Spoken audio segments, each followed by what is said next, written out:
Hello guys, bersama saya lagi dalam Alright Nopod Channel. Ini dia. Ya, bagaimana Datuk Abdul Hassani begitu berang dan panas ya dengan pembangkang yang semakin membangang ini. Jadi menarik untuk kita ikuti sahabat-sahabat semua ya, pencerahan daripada Datuk Abdul Hassani berkaitan dengan kerajaan hari ini selepas setahun sahabat-sahabat semua. Bagaimana pelbagai cabaran khususnya daripada pihak pembangkang yang selalu mau untuk menebuk kata, mau menjatuhkan Datuk Seri Anwar Ibrahim, mau menggantikan kerajaan ini dengan Perikatan Nasional. Jadi menarik untuk kita ikuti kenyataan ataupun pencerahan daripada Datuk Abdul Hassani berkaitan dengan isu ini. Tahun kerajaan Madani. Ya, saya terus nak lanjut aja ni. Boleh? Yuk. Setahun telah berlalu. Langkaran sejarah telah pun tercetus. Macam mana ni Datuk ni? Kita start dulu ni. Ya, Setahun kerajaan Madani. Boleh. Sila. Apa cerita ni? Setahun kerajaan Madani. Silakan. Seperti mana yang telah dikatakan dalam beri salam dulu. Assalamualaikum warahmatullahi taala wabarakatuh. Salam. Itu penting. Salam sejahtera dan salam madani. Seperti mana yang telah kita langkarkan sejarah yang penuh dengan kritikal pada waktu permulaan. Setahun probation period telah berlalu. Dan berlaku ledakan demi ledakan sejarah baru telah tercatat. Daripada yang tidak pernah terfikir menjadi sasaran untuk diketengahkan untuk memastikan rakyat terbela. Kerajaan perpaduan ini, kerajaan Madani ini dilahirkan atas derita dan teriakan rakyat. Itu kena faham.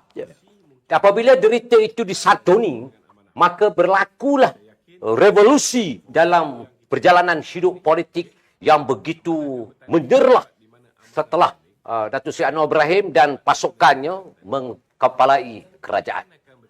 Namun dalam masa setahun ini, berlaku satu robakan baru-baru ini. Boleh saya sambung? Boleh, silakan. Dalam robakan ini mencerminkan Datuk Seri Ya. bahawa ada kedapatan yang tidak berfungsi langsung. Ya. Adanya lembik, ada yang tegas, ada yang kuat proaktif, ada yang boleh dikategorikan sebagai meleleh lah bahasa utara panggil lah. Jadi saya menampakkan bahawa peluang kali kedua ini, ini peluang kali kedua untuk membuktikan. Sebagai contohnya, satu kabinet itu dilantik 3 yang berfungsi dalam satu direction. KDN, digital dan juga penerangan. Itu telah dirangkumkan dalam membentuk satu wadah pasukan. Kalau lagi keadaan itu tidak bermaya dan lembik, saya sedih kerana peluang kedua ini diberikan untuk memperkuatkan kerajaan perpaduan. Kerana tema pada pembicaraan kita pada hari ini ialah berkonsep kepada fitnah. Jadi ini juga menjadikan satu renungan yang perlu diwujudkan. Saya dah bercakap lama dah, Datuk Seri. Ya. Kementerian ini perlu ada jabatan pendakwaan. Fitnah berlaku berluasa. Pembakul-pembakul fitnah ini telah merosakkan akidah, merosakkan kemasyarakatan kita. Mengapa tidak diambil tindakan begitu lembik dan begitu lemah untuk diambil keputusan? Dan mereka berluasa, begitu megah, begitu garang bicara soal fitnah. Dan sebagai contohnya, baru ni bila Datuk Seri Zahid Hamidi ada dioperationkan, bukan apa pun operation minor je, tapi dia punya cerita dia 6 bulan habis pertukaran aku dah UMNO akan melakukan satu perubahan yang dia tiba-tiba datang pula satu orang yang telah digantung, dikatakan bakal Perdana Menteri. Apa punya sial pula aku tak tahu. Tapi yang kita nampak ialah di sinilah tindakan itu diambil kerana orang yang buat fitnah ni malangnya kerana mak ayah dia lahir ke dia. Mungkin dia tidak dimerhabankan. Dia tidak dimerhabankan. Lahirlah anak yang pohaja dan biadab. Ya, mungkin berlaku begitu. Saya sedih kerana memalukan mak ayah dia pembawa fitnah-fitnah ni. Boleh dinamakan semua yang mereka membawa fitnah. Bukan main lagi kalau bercakap.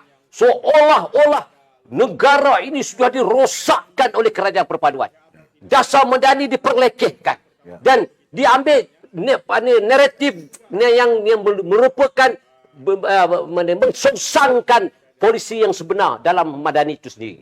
Sebagai contoh, bila kita sebut kerajaan Madani, ada 6 terah di situ.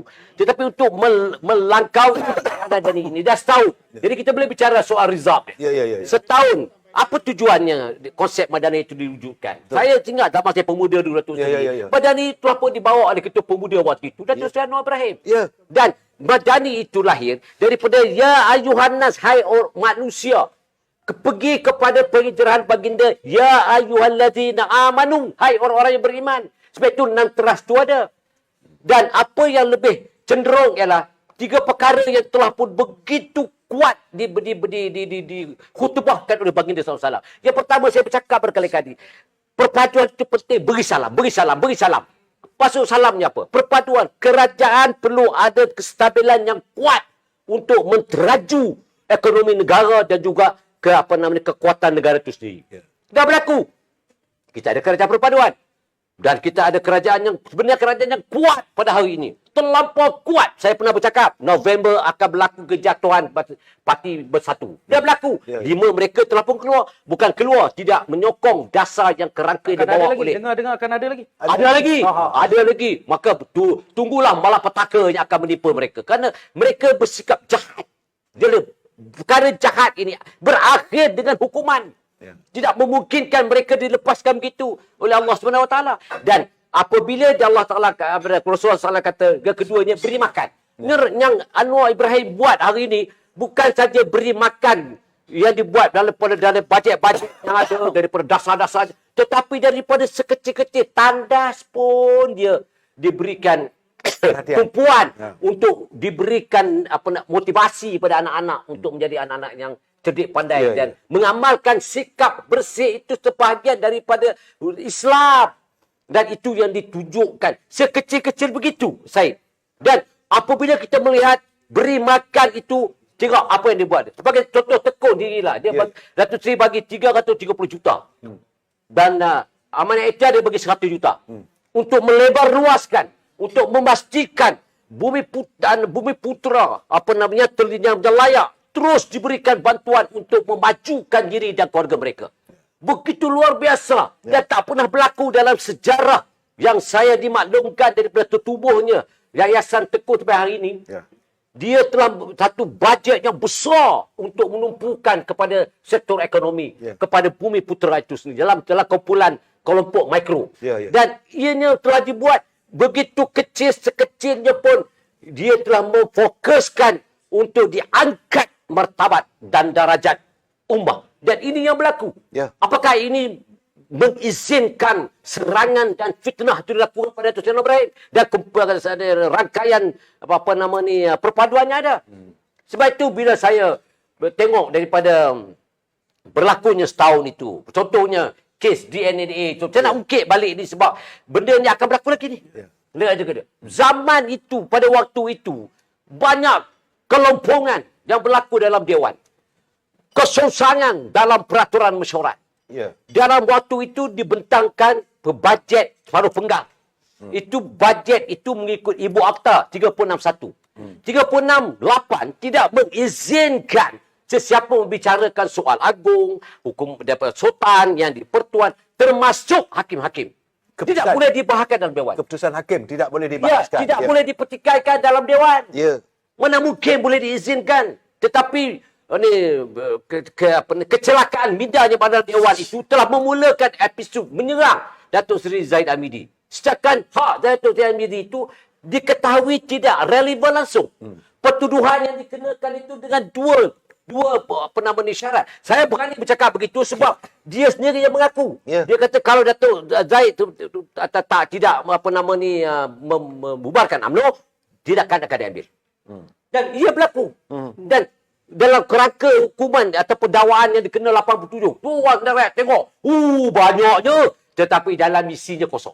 Pecahan saja. Pecahan dia amat menjijikkan. Tapi berlaku. Sebab dia in power. Tetapi bila hakim itu independen, apa berlaku?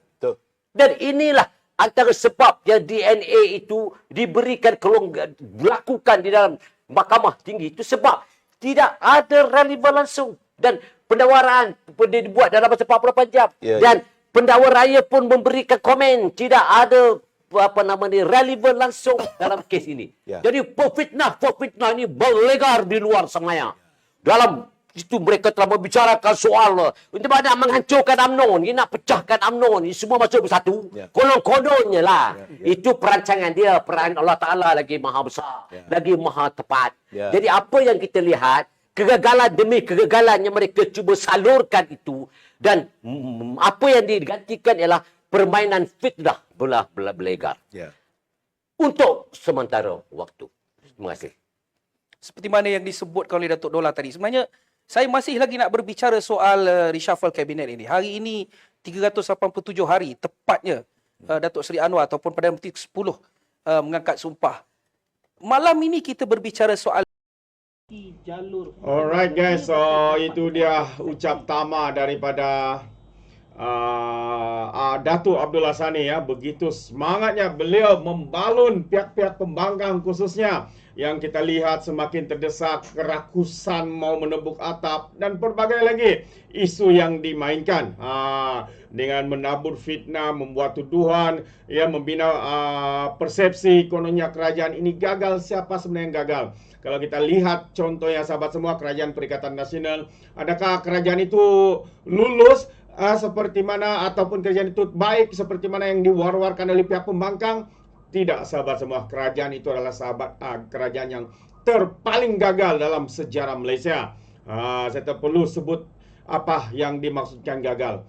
Sehingga akhirnya rakyat ketika itu terpaksa mengangkat bendera putih kerana kegagalan, kelemahan dan juga ketidakupayaan pemimpin pada masa itu. Itu pandangan saya. Bagaimana dengan Anda sahabat-sahabat di luar sana? Anda boleh berikan komen Anda di dalam ruangan komen. Jadi terima kasih. Izinkan saya untuk mengundurkan diri dan seperti biasa, peribahasa mengatakan, tapapun kangkap, dua tahun keinginan. Dalam bahasa Melayunya, tepuk dada, tanya selera. Sekian jadi daripada Alright Dapat Channel, saya kita berjumpa lagi. Bye-bye.